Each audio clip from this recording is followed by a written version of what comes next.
안녕하십니까, 레피드입니다. 11월 21일 두산에너빌리티 보도록 하겠습니다. 증시 먼저 보겠습니다. 코스피 0.7% 상승했고요. 코스닥은 0.48% 상승했습니다. 오늘도 양증시 상승했고요. 코스피는 2510 회복해서 2500선을 넘어갔습니다. 외국인 투자자는 3500억 매수, 기관 투자자는 1100억 정도 매수하면서 양매수 진행되었습니다. 코스닥은 외국인 투자자 150억 매수했고요. 기관 투자자는 반대로 1000억 정도 매도를 하면서 마무리되었습니다. 자, 코스피는 계속 상승을 하고 있습니다. V자로 지금 올라와서 이제 공매도 금지 이후에 나왔던 그런 상승을 잠깐 이제 꺾었다가 다시 한번 추가적인 상승이 나오면서 N자로 고점을 이제 돌파를 하고 있습니다. 그래서 상당히 지금 하락폭을 많이 메워가고 있는데요. 연말 이 분위기가 나쁘지 않기 때문에 지속적으로 좀 올라갈 수 있는 그런 모습이 좀 보여집니다. 자, 그래서 금리에 대한 인상이 이제 마무리될 것으로 보여지기 때문에 계속 이 분위기 이어갈 것 같습니다. 월봉도 이제 반등을 좀 했고요. 투자 수급은 기관 투자자 1,100억 매수, 외국인 투자자가 3,500억 매수하면서 이렇게 크게 매수했습니다. 특히 외국인 투자자가 지금 이제 많은 매수를 진행하고 있고요. 꾸준히 이어가고 있습니다. 어제 이어서 오늘도 매수 진행했습니다. 기관 투자자는 금융 투자 위주로 매수가 들어오는데 아직까지는 단기성의 물량으로 좀 보여집니다. 코스닥은 817포인트로 어제보다 좀 올랐지만 코스피보다는 상승폭이 확실히 좀 적습니다. 그래도 좀 N자로 올라가려는 분위기고요. 21선 받치면서 진행 중입니다. 그러나 아직까지도 많은 상승을 하기 위해서는 좀 더 힘을 받아야 되고 하락폭에 대해서 상승폭이 좀 부족하다. 그래서 아무래도 그런 이 고성장 종목 위주로 모여있는 지수가 좀 그 성장에 대한 기대감이 좀 꺾이면서 이렇게 이제 지수가 눌러졌기 때문에 거기에 대해서 뭐 한번 천천히 좀 보도록 하겠습니다. 자, 820포인트 정도 회복했고요. 900포인트까지 다시 올라갈 수 있을지는 계속해서 보겠습니다. 투자 수급은 기관 투자자가 1000억 정도 매도를 했고요. 최근에는 기관 투자자 위주로의 매도가 조금씩 계속 나오고 있습니다. 외국인 투자자는 뭐 매도했다가 좀 반복을 하고 있는데요. 일단 양 투자자 흐름은 조금 더 보겠습니다. 환율은 지금 1293원, 2원 정도 반등했고요. 뭐 여전히 계속 낮게 유지되고 있습니다. 오늘도 환율이 아래꼬리를 달면서 추가적으로 더 하락을 했었고요. 점점 저점을 갱신하고 있긴 합니다. 종가는 어제보다 오르긴 했지만 점점 이제 이 환율을 계속 내리고 있고요. 이쯤 해서 이제 반등을 하지 못한다면 추가적인 하락도 뭐 충분히 나올 수 있는 그런 상황입니다. 그만큼 이제 이 환율이 높아질 만한 상황이 아니라는 거고요. 이제는 환율이 고점을 찍고 좀 떨어질 만도 하다라는 그런 시장의 분위기이기 때문에 일단 이 환율에 대해서는 계속 살펴보겠습니다. 자, 아무래도 인플레이션이 좀 잡히고 있고 추가적인 금리 인상이 좀 잡힐 것 같기 때문에 거기에 대해서 시장이 좀 긍정적으로 반응을 하는 것 같습니다. 해외 증시는 뭐 다우 나스닥은 조금 올라갔었는데요. 나머지 뭐 아시아 증시는 부합 수준으로 마무리되었습니다. 그래서 뭐 큰 변동 없었기 때문에 넘어가도록 하겠습니다. 지수 선물 같은 경우는 미국 증시 약 하락 중이고요. 유럽 증시도 마찬가지입니다. 약 하락 중입니다. 그래서 둘 다 어제와 유사하게 이렇게 선물 지표는 좀 떨어지고 있고요. 미국 증시는 어제 좀 올라갔었는데 뭐 일단 장 끝날 때까지는 한번 살펴봐야 되겠습니다. 원자재 가격 같은 경우는 지금 WTI유가 77달러 수준, 77.4달러고요. 상승세를 조금 멈추긴 했지만 그래도 한번 급락하는 그 분위기는 막았습니다. 그래서 80달러에 다시 회복하는지도 좀 보도록 하고요. 천연가스는 2.9달러 어제와 유사하게 진행되면서 최근 대비해서는 거의 가장 낮은 수준의 가격대를 유지하고 있습니다. 외환은 아까 확인했던 것처럼 1293원이고요. 미국 10년물 국채금리가 지금 4.41%입니다. 어제보다 조금 더 하락했고요. 4.4%대를 이제 깰 수도 있다라는 이 자리를 만들고 있습니다. 그래서 점점 이제 국채금리가 떨어지기 시작한다면 이 환율도 같이 떨어지면서 기준금리에 대한 상승 압박이 잡힐 것 같고요. 지금 뭐 1년 전체로 그래프를 보면 고점을 찍고 서서히 이제 우하향하는 그래프가 그려지고 있기 때문에 우리 입장에서는 연말에 증시 분위기가 그리 나쁘지 않게 진행되겠다라는 것이 좀 보여집니다. 그래서 더 내려서 이제 3%대까지 진입하도록 한번 지켜보겠습니다. 그래서 오늘은 뭐 특별한 이슈가 없었기 때문에 이 정도로 가볍게 증시 보고 넘어가도록 하고요. 종목으로 넘어가겠습니다. 두산 에너빌리티 보겠습니다. 10원 상승해서 0.07% 상승했고요. 14,690원으로 마무리되었습니다. 오늘도 코스피는 상승을 했는데 두산 에너빌리티는 뭐 크게 오르지는 못했고요. 보합 수준으로 진행이 되었습니다. 시간의 거래도 거의 동일하게 어제와 유사하게 크게 없이 진행되었고요. 가격도 똑같이 진행되었기 때문에 넘어가겠습니다. 거래량 자체가 199만 주, 거의 200만 주 가까이 진행이 되었고, 뭐 계속 크게 의미 없는 거래량이 나오고 있습니다. 증시에 대한 뭐 분위기가 좀 올라가고 있는데 거기에 맞게 그냥 두산 에너빌리티도 무난하게 올라가고 있고요. 뭐 특별한 이유 때문에 올라가고 내려가고는 아닌 것 같습니다. 그래서 거래량이 확 줄은 채로 지금 계속 큰 거래 없이 진행 중이고요. 이 부근에 14,000원 부근에서 자리를 잡은 지도 꽤 이제 시간이 흘러가고 있습니다. 그래서 서서히 이제 수렴 패턴으로 좀 진행 중이고요. 21선은 확실히 이제 위로 들어서 조금 더 탄력을 받아서 좀 거래량을 실어주면 좋을 것 같습니다. 그래서 이런 거래량과 함께 이 음운구름을 좀 빠르게 치고 나가주는 그런 모습을 좀 보였으면 하는데요. 그거는 한번 기다려 보겠습니다. 그래서 뭐 전반적인 분위기는 나쁘지 않고요. 더 이상 이제 하락에 대한 시그널은 없어 보입니다. 그래서 증시 하락도 멈추었기 때문에 적절히 여기서 이제 자리를 잡고 좀 반등의 이 추세를 타지 않을까라는 생각을 합니다. 그래서 일별 거래량이 더 증가해야 되기 때문에 일단 한번 계속 주목을 해보겠습니다. 지금 뭐 한 페이지를 보더라도 전체 거래량 중에 가장 많은 것이 520만 주일 정도로 1% 채 되지 않습니다. 그만큼 지금 최근에 거래량이 많이 줄어 있다.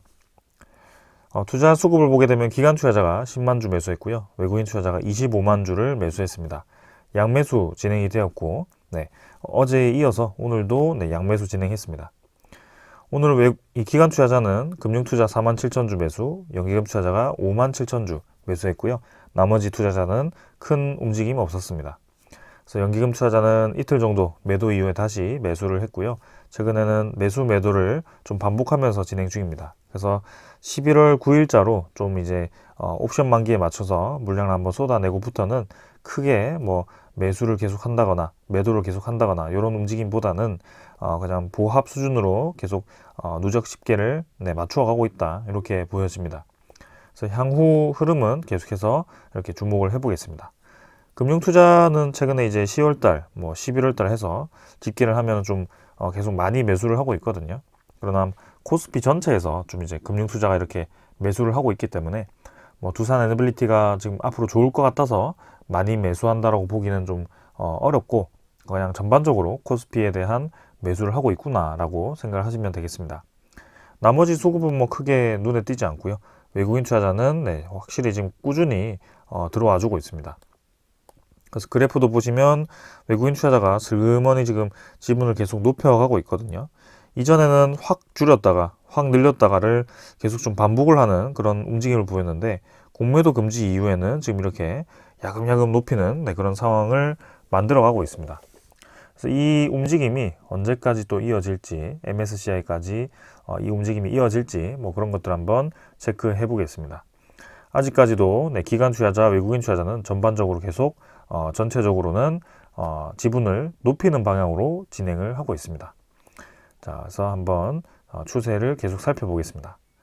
나머지 뭐 관련 종목들은 크게 상승하지 못했고요. 오늘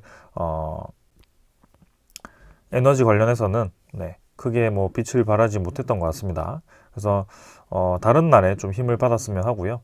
그때까지 계속 주목해 보겠습니다. 자, 그 다음에 이제 공매도 잔고고요. 공매도 잔고도 조금씩 줄고 있습니다. 오늘도 보시면 1220만 주로 전날보다 4만 주 정도 줄었고요. 계속해서 줄긴 합니다. 많지는 않지만. 그래서 11월 20일, 11월 21일에도 계속 이제 공매도 1거래가 적거든요. 그래서 공매도 잔고도 조금씩 줄어가고 있습니다. 그래서 여기서 이 상환을 계속 이어갈 것인지 그런 것들도 한번 볼 거고요. 11월 마지막 날, 그죠? 11월 30일이 이제 다음 주가 되겠네요. 그래서 다음 주 정도에 이 MSCI 리밸런싱이 있죠. 그때에 맞춰서 이 움직임이 있을 것인지 그런 것들도 보겠습니다. 분명히 지금 공매도 대량 보유자가 모건 스탠리이기 때문에 그 모건 스탠리가 움직여야 되거든요. 근데 아직까지 뭐 본격적인 움직임이 보이지는 않습니다. 자, 그래서 뭐 공매도 잔고도 일단 계속 주시를 할 거고, 그 다음에 같이 대차 잔고도 한번 살펴보겠습니다. 자, 대차 잔고는 오늘도 상환이 되었습니다. 13만 주 상환되었고 10만 주 체결되어서 한 3만 주 정도 상환이 되었고요. 대차 잔고는 뭐 어제와 유사합니다. 2,815만 주. 그래서 공매도 잔고와 대차 잔고 조금씩 같이 줄고 있는데 뭐 아직 공격적으로 줄지 않았기 때문에 계속 한번 주목해 보겠습니다. 그래서 모건 스탠리가 좀 매수가 나와야 되는데 아직까지는 그런 움직임이 나오지 않고 있고요. 어제 매수세를 보면 모건 스탠리가 나오긴 했거든요. 근데 반짝 나왔을 수도 있기 때문에 한번 보겠습니다. 반대에서는 지금 계속 골드만삭스가 좀 보이기 시작했고요. 오늘도 20만 주 정도 골드만삭스에서 매도로 나왔습니다. 최근 10일 동안에는 골드만삭스가 좀 이제 매도를 이어가고 있는데 일단 신한증권은 계속 매수를 상위 위치에서 매수를 이어가고 있긴 합니다. 이것도 한번 계속 체크해 보겠습니다. 그 다음은 종목 상세, 외국인 투자자 추적 물량이 25만 주에서 15만 주로 줄었습니다. 어제도 26만 주 정도에서 16만 주로 좀 줄긴 했는데요. 뭐 계속 줄긴 했지만 결국에는 매수를 계속 이어가고 있습니다. 그래서 적은 물량이긴 하지만 매수가 계속 많아지고 있고요. 외국인 보유율도 13.06%입니다. 12.4% 수준에서 지금 거의 0.6%, 0.7%까지 이렇게 올라와주는 상황이고요. 그만큼 지금 외국인 투자자가 티 안 나게 조금씩 이 지분을 메워가고 있다라고 보여집니다. 최근에 공매도 잔고도 같이 좀 조금씩 줄고 있는데요. 그 공매도 잔고가 줄어들면서 이렇게 약하게 매수가 들어와 주는지 그런 것들은 좀 살펴봐야 되겠습니다. 그러나 아직까지는 모건 스탠리가 대량 보유자이기 때문에 그 모건 스탠리에 대한 움직임이 본격적으로 보이지 않아서 조금 더 그 상황은 보겠습니다. 그러나 이제 1200만 주로 어떻게 상환해 나갈 것인지도 우리가 지켜봐야 되는 한 포인트이기 때문에 분명히 이제 공매도 세력들도 압박을 느낄 겁니다. 내년 상반기까지 무려 6개월 동안 중지가 되기 때문에. 그리고 이번에는 단순히 주가가 떨어져서 중지를 했다라기보다는 공매도에 대한 제도적인 개선을 위해서 중지를 했기 때문에 좀 이제 그렇게 불리하게 작용을 한다면 이렇게 주가가 많이 떨어져 있을 때 상환하는 것도 한 방법이라고 생각을 합니다. 그래서 이제 무진장 버티는 것이 되지 않을 수 있기 때문에 그런 것들도 계속 주목을 해보겠습니다. 자, 그래서 외국인 투자자 꾸준히 지금 매수 들어오고 있다. 그래서 오늘 뭐 이 정도로 좀 이제 살펴보았고요. 뭐 특별하게 진행된 게 없기 때문에 빠르게 넘어가겠습니다. 자, 이제 오늘 소식들 좀 전해드리려고 하고요. 자, 먼저 전해드릴 소식은 오늘 이제 영국과의 우리나라가 이제 에너지 분야에서 MOU 체결을 13건 정도 진행을 했다라고 합니다. 계약 같은 경우는 지금 뭐 에너지 관련해서 크게 계약을 하지 않은 것 같지만 그래도 앞으로 협력을 하겠다라고 이렇게 협약을 한 것 같고요. 내용을 보시면 효성중공업이 이제 ESS 공급 계약을 하게 되고요. GS 칼텍스도 폐 플라스틱 열분해 공장 쪽을 이제 이렇게 협약을 하게 됩니다. 그 다음에 한국풍력산업협회와 이 풍력발전 제조 협약을 하고 뭐 현대자동차는 수소연료 전지 배터리 연구 협력이고요. 이렇게 보일러, 그 다음에 한전 KPS 연료, 그 다음에 전력 기술, 전력 이렇게 해서 한국의 그런 원자력 기술 관련해서 이 신규 원전 정비, 신규 원전 추진, 신규 원전 사업에 대한 협력, 설계 및 건설 분야 협력, 이렇게 이제 지역사회 협력, 그 다음에 이런 정보 교류와 전문가 교환 및 공동 연구까지 이렇게 광범위하게 좀 협약을 체결을 했습니다. 그래서 영국도 지금 신규 원전을 검토하고 있기 때문에 거기에 대해서 우리나라와 협력을 하는 거고요.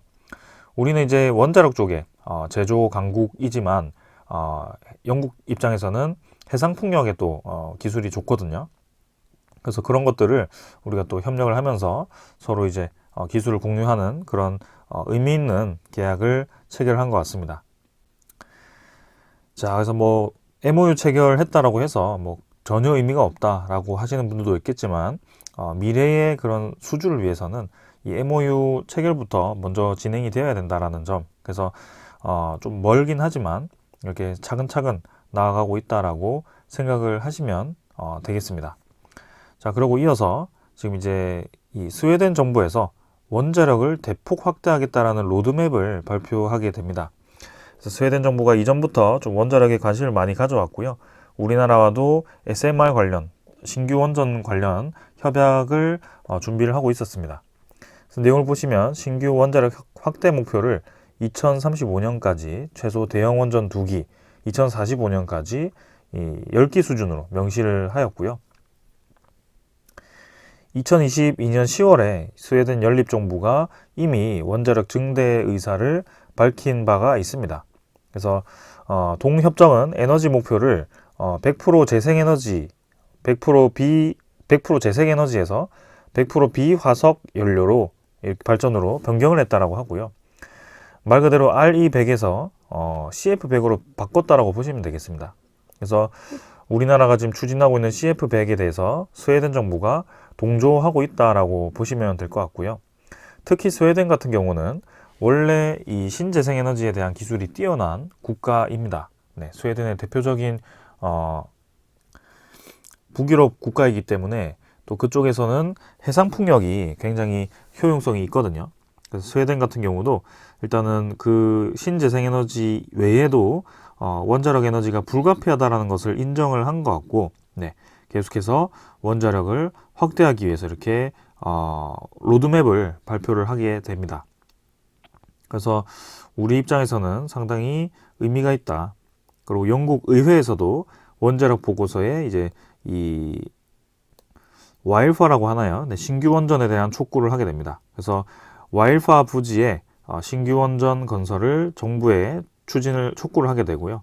이제 본격적인 원전 부지를 선정하고 거기에 대한 준비를 해야 된다라고 이렇게 의회에서 신규 보고서를 발표를 하게 됩니다. 자, 그래서 이 보고서에는 지금 이미 첫 SMR 원전을 포함해도 목표 달성까지 발전량이 부족하다라고 합니다. 그게 양이 15기가와트인데 그걸 채우려면 와일파 부지 대형 원전 사업이 필수적이다. 그래서 노형을 지금 EPR, 그다음에 AP1000, 그다음에 APR1400 중에 하나를 선택해야 된다. APR1400은 우리나라가 수행하는 모델입니다. AP1000은 웨스팅하우스가 수행하는 모델입니다. 그래서 분명히 이 영국 쪽에서도 우리나라의 제조 기술을 인정하고 있고, 사실 이전에 한국전력 컨소시엄이 이 일본이 이제 그쪽 영국 원전에 대한 손을 떼면서 그 사업권을 우리가 인수를 할 수 있었는데요. 그걸 이제 포기를 하게 되면서 좀 아쉽게 넘어갔던 적이 있습니다. 그러나 이번에 다시 한번 기회가 왔기 때문에 분명히 또 좋은 기회를 잡을 거라고 생각하고 있고요. 네, 영국 쪽에도 신규 원전에 대한 프로젝트가 빨리 추진되었으면 하는 바람입니다. 자, 그래서 오늘 주요 소식들은 이렇게 이제 정리를 드렸고요. 좀 해상풍력 관련해서 우리나라 말고 이제 미국 쪽의 해상풍력 프로젝트 중에 하나인 그 많은 프로젝트를 수행하고 있는 오스테드죠. 덴마크 기업입니다. 그래서 오스테드 같은 경우는 두산 에너빌리티와 또 이 협력을 하는 기업 중에 하나거든요. 네, 베트남 이 해상풍력의 하부 구조물을 협력하는 이 기업 중에 하나입니다. 터빈 같은 경우는 지멘스 가면사와 우리나라 쪽에 협력을 하고 있는데요. 오스테드도 상당히 이제 큰 기업 중에 하나입니다. 그래서 오스테드, 베스타스, 그다음 지멘스 가면서 이렇게 이제 해상풍력에 좀 이름 있는 기업들이 있고요. 근데 문제는 지금 이제 미국의 사업이 흔들리고 있다라고 합니다. 그래서 지금 이제 고물가, 고금리의 수익성이 악화가 되었고 이 오스테드에 대한 이 전망이 좋지 않은 것 같습니다. 그래서 해상풍력도 사실 건설하는데 7에서 8년까지 걸리고요. 사업비도 이제 수조 원대에 달하기 때문에 최근에 이 물가 상승이 굉장히 치명적으로 작용을 하는 것 같습니다. 그래서 미국에서도 많은 프로젝트가 계획이 되었었는데 그 프로젝트가 지금 고물가에 의해서 업체들이 지금 더 이상 수익성이 나지 않기 때문에 포기를 하는 경우가 생기는 것 같습니다. 그래서 해상풍력도 이제 그런 위기감이 있는 것 같고요. 우리나라도 내년부터 좀 많은 프로젝트를 수행할 예정인데 어제도 말씀드린 것처럼 지금 벌써 2기가와트 규모가 사업권을 따내고 지금 이제 수행하기 위해서 준비를 하고 있습니다. 근데 거기에서 좀 이제 전력 단가가 중요하게 되는데 기업들이 굉장히 부담스러워 할 거거든요. 그래서 그런 것들을 어떻게 해결할지도 좀 이제 고민을 해야 될 것 같습니다. 국산 유일하게 터빈 국산을 한 두산 에너빌리티도 분명히 이제 가격 경쟁력이 있어야 할 것 같고요. 그런 면에서는 좀 이제 준비를 해야 되겠습니다. 자, 아무튼 지금 제가 말씀드리려고 하는 것은 이렇게 해상풍력 또한 분명히 이제 위기감이 있다. 그리고 최근에 SMR도 뉴스케일 파워 쪽에서도 좌초가 됐죠. 프로젝트가 무산이 되었는데 사실 뭐 그거를 계속 정치적으로 이용하는 것은 저는 맞지 않다라고 봅니다. 해상풍력도 그렇고 SMR도 그렇고 다 필요한 에너지원이고요.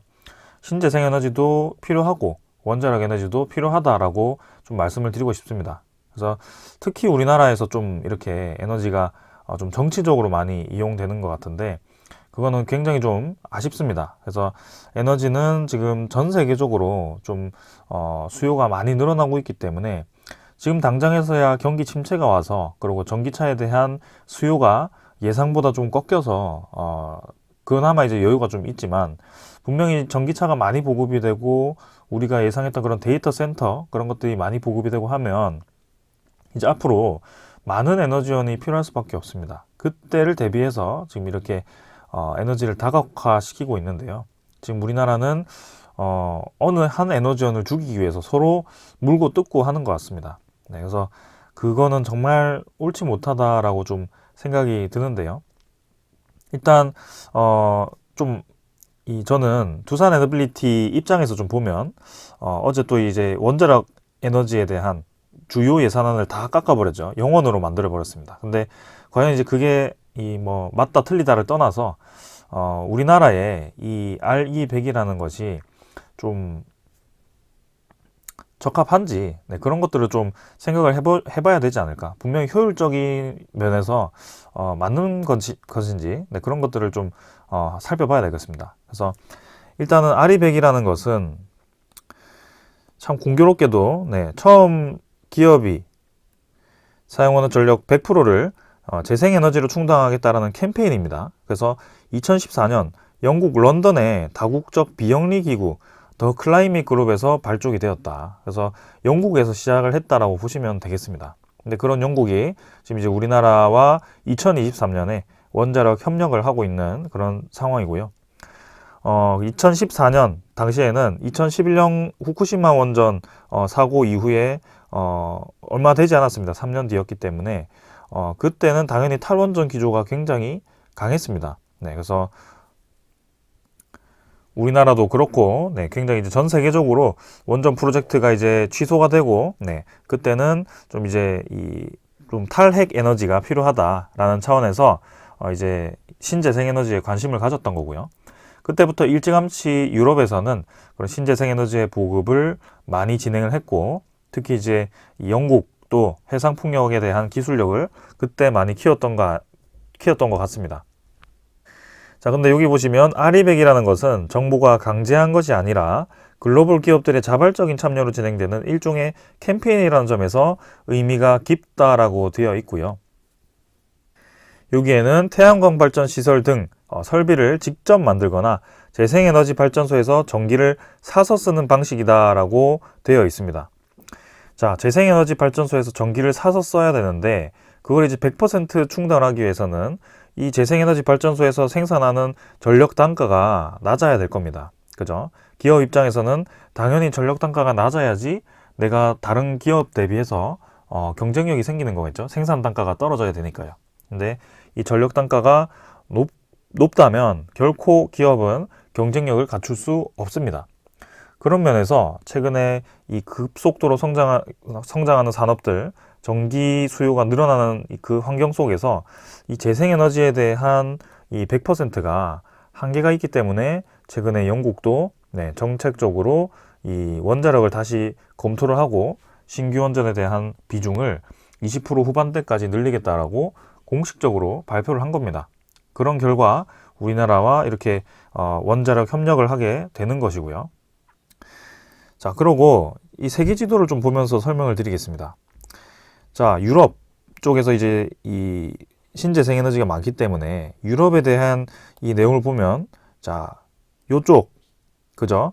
노르웨이, 덴마크, 스웨덴, 핀란드, 영국, 독일, 이 북해에 위치한 그런 이 국가들은 굉장히 북풍이 많이 불어서 한쪽 방향으로 이 바람이 많이 붑니다. 그래서 해상 풍력도 결국에는 풍력도 바람을 일정하게 맞아야 내가 효율이 예상이 되고 효율이 높아지는 거겠죠. 근데 그 외에 다른 국가들, 밑에 있는 국가들, 포르투갈, 이탈리아, 프랑스, 벨기에, 체코, 루마니아, 그리스, 요 국가에서 해상 풍력을 합니까? 하지 않죠. 그래서 지금 우리가 아리백이라고 얘기하는 국가들은 대부분 다 여기에 위치를 하고 있습니다. 지리적으로 그렇게 될 수밖에 없었던 거고요. 그럼 이제 프랑스는 거기에 맞지 않으니까 원전에 대한 비중을 계속 높였던 거고요. 그 안에 있는 국가들도 이제는 탈원전에서 좀 벗어나고 있는 분위기입니다. 심지어 러시아는 이 해상풍력에 대한 기술을 그렇게 많이 가지고 있지도 않습니다. 자, 그리고 뭐 미국도 그렇고 중국도 그렇고 이쪽 위쪽에 좀 바람이 많이 불기 때문에, 그죠? 제트 기류 뭐 그런 쪽이기 때문에 가능한 건데, 그 아래에 있는 국가들은 사실 크게 지금 관심을 받지 못하고 있거든요. 그래서 우리나라 같은 경우는 계절마다 바람 방향이 바뀌게 됩니다. 그래서 사실 효용성이 떨어질 수밖에 없는데요.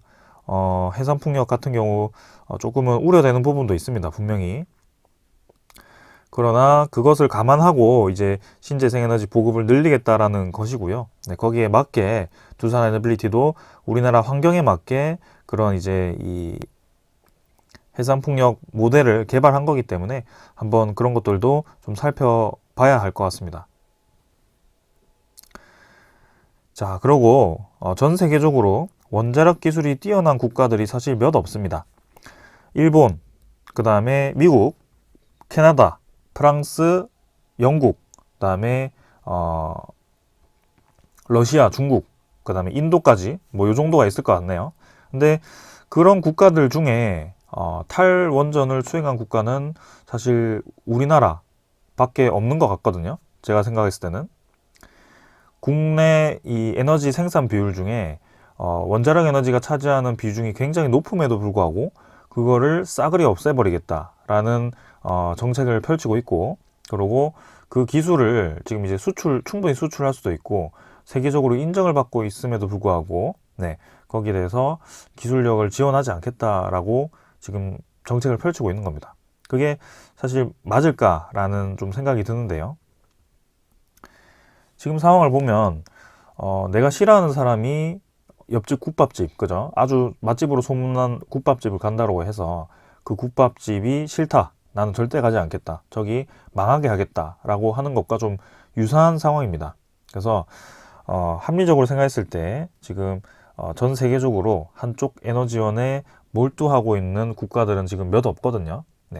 다들 이제 많은 에너지원을 섞으려고 노력을 하고 있지 이렇게 한쪽을 죽이려고 들지 않습니다.